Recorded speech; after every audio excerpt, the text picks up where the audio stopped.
तुम मुझसे ऐसे ही सब्जी नहीं ले जा सकते जैसे मेरे भाई से ले जाते हो। हमें भी पैसे देने होते हैं। मैं तुम्हारे खिलाफ रिपोर्ट दर्ज करवाऊंगी। मुझे रिपोर्ट दर्ज करवानी है एक पुलिस वाले के खिलाफ। 15,000 रुपए लगेंगे, तब रिपोर्ट दर्ज करूंगा। सुबह के समय पुलिस हेडक्वार्टर में मौजूद डिप्टी कमिश्नर आयशा रहमान अपने दफ्तर की खिड़की से बाहर देख रही थी। वो इस जिले की सबसे ताकतवर अफसर थी, लेकिन आज उनका दिल अजीब सा बेचैन था। उन्हें लगा कि वो अपने पद की वजह से इतनी मसरूफ हो चुकी हैं कि आम लोगों की असली जिंदगियों का मुशाहिदा करना चाहती हैं। आयशा ने फैसला किया कि वो आज सरकारी गाड़ी और मुहाफिजों के बगैर आम कपड़ों में बाजार जाएंगी। उन्होंने एक सादा सी सलवार कमीज पहनी, सर पर दुपट्टा डाला और अपनी कार छोड़कर ऑटो रिक्शा ले लिया। बाजार की रौनक देखकर आयशा का दिल खुश हो गया। हर तरफ खरीदार और फरोख्त करने वाले अपने अपने कामों में मसरूफ थे।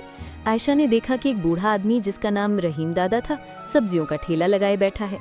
उनकी उम्र तकरीबन 60 साल थी। चेहरे पर उम्र के निशान थे, लेकिन आंखों में एक अजीब सी चमक थी।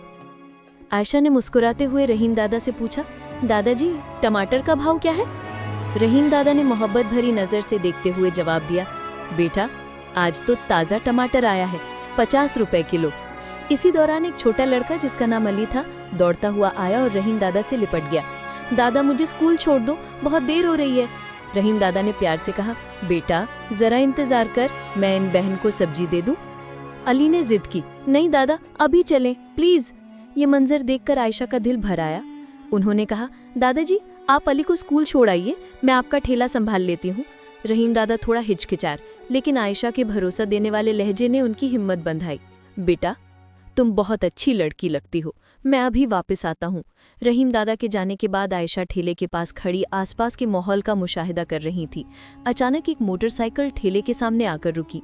उस पर इंस्पेक्टर तारिक बैठा था, जो अपनी ताकत के नशे में चूर था।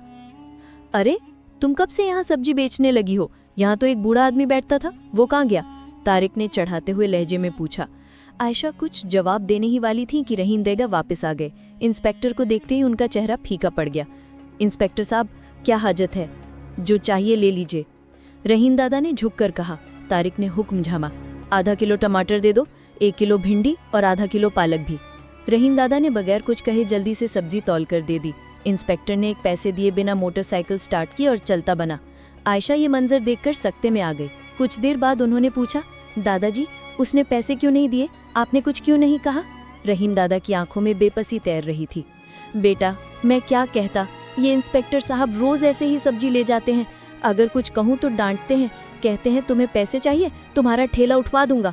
मुझे डर लगता है, अगर ठेला चला गया तो घर कैसे चलेगा? मेरा पोता पढ़ रहा है, उसके अखराजात हैं।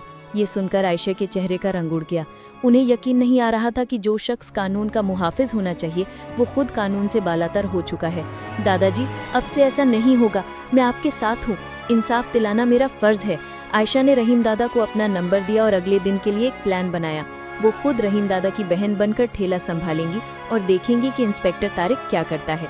अगली सुबह आयशा ने एक आम देहाती औरत का रूप धारा। कोई मेकअप नहीं, कोई पहचान नहीं। उन्होंने एक सादा सी साड़ी पहनी और सर पर दुपट्टा डाला। ठेले पर पहुंचकर उन्होंने सब्जियां सजाना शुरू किया। कुछ ही देर में इंस्पेक्टर तारिक अपनी मोटरसाइकिल पर वहां पहुंच गया।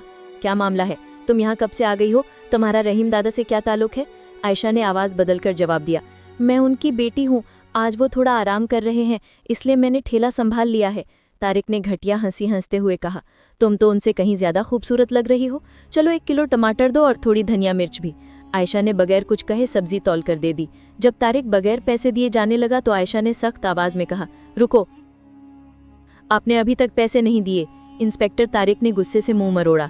किस पैसे की बात कर रहे हो? मैं तो रोज फ्री लेता हूँ, तुम्हारे भाई से पूछो, वो कुछ नहीं कहता। तुम मुझसे ऐसे ही सब्जी नहीं ले जा सकते जैसे मेरे भाई से ले जाते हो। हमें भी पैसे देने होते हैं। मैं तुम्हारे खिलाफ रिपोर्ट दर्ज करवाऊंगी। आयशा के गाल पर जोरदार तमाचा मारा। तुम मुझे सिखाओगी, मैं तुम्हें अभी सबक सिखाता हूँ। आयशा के गाल पर अपने हाथ का निशान छापा तो सख्त गुस्से में आ गई। आपने एक औरत पर हाथ उठाकर बहुत बड़ी गलती की है, मैं आपके खिलाफ कार्रवाई करूंगी। तारिक ने तंज किया, तुम एक सब्जी फरोश, मैं इस थाने का इंस्पेक्टर हूँ, तुम्हारी कौन सुनेगा? ये कहकर वो मोटरसाइकिल पर सवार होकर चला गया। आयशा ने घर जाकर अपने कपड़े बदले और एक आम औरत की तरह थाने पहुंच गई। थाने में एसएचओ आबिद रजा मौजूद थे। कौन हो तुम, क्या लेने आई हो? मुझे रिपोर्ट दर्ज करवानी है एक पुलिस वाले के खिलाफ।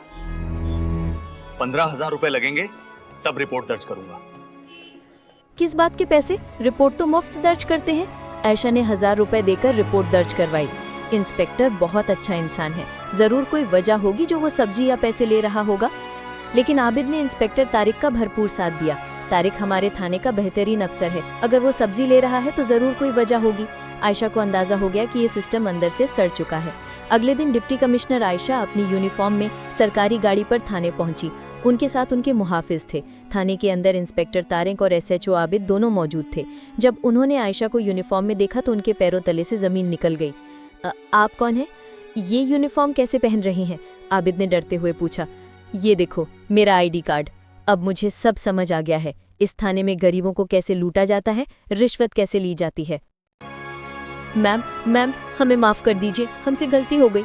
मैं तुम्हें आखिरी मौका दे रही हूँ, अब से मुझे ऐसी शिकायत नहीं मिलनी चाहिए, वरना मैं तुम दोनों को जेल में डलवा दूंगी। हम दिल से तौबा करते हैं, अब से कोई रिश्वत नहीं लेंगे। वाकये के बाद थाने का पूरा सिस्टम बदल गया। अब कोई रिश्वत नहीं लेता था। हर शिकायत करने वाले की बात सुनी जाती थी और पुलिस आवाम की खिदमत करती नजर आती थी। रहीम दादा अब खुशी खुशी अपना ठेला लगाते थे और उनका पोता अली पढ़ाई में और मेहनत करने लगा था। ये कहानी हमें सिखाती है कि हिम्मत और ईमानदारी से बड़ी कोई ताकत नहीं होती। जब सच्चाई बोलने वाला शख्स खड़ा होता है तो पूरा सिस्टम बदल सकता है। यूनिफॉर्म ताकत का नहीं बल्कि जिम्मेदारी का निशान है।